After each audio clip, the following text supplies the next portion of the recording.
Zee 24 तास एक पाऊल पुढे। मूलभूत सुविधा पुरवण्याचा विषय असो किंवा जकात हटवण्याचा, प्रत्येक वेळी आंदोलनाचे इशारे देणाऱ्या उद्योजकांनीच अतिक्रमण केल्याचं समोर आलंय। सातपूर आणि अंबड औद्योगिक वसाहतीतल्या 335हून जास्त छोट्या मोठ्या उद्योगांनी अनधिकृतपणे वाढीव बांधकाम केलंय, मात्र यावर प्रशासनाचा अंकुश दिसत नाही।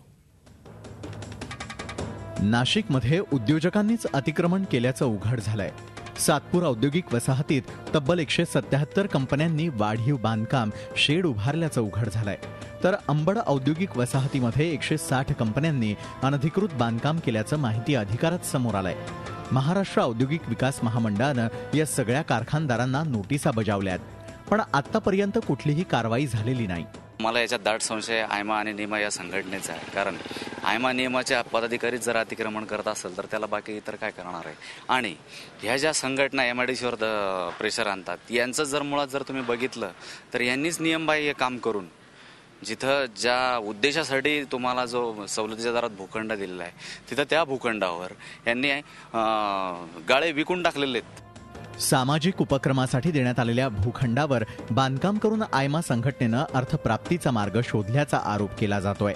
यावर थातूरमातूर उत्तर देऊन पदाधिकारी स्वतःचा बचाव करतायत। उद्योजकांना जागा कमी पडत असल्यानं अतिक्रमण होत आहे, त्यामुळेच सरकारनं FSI वाढवून द्यावा अशी मागणी होती आहे। FSI जो ऑलरेडी आम्हाला एक्सपान्शनसाठी तर ऑलरेडीच प्लॉटची मागणी केलेली आहे, तर आता जोपर्यंत जर काही यांनी ॲडिशनल प्लॉटसाठी जर आमची मागणी जर पूर्ण झाली तर त्याच्यात बहुतेक हा प्रॉब्लेम पण राहणार नाही आणि FSI पण त्यांनी वाढवून द्यावा। ऑलरेडी एक FSI दिलेला आहे, तो 2चा करावा।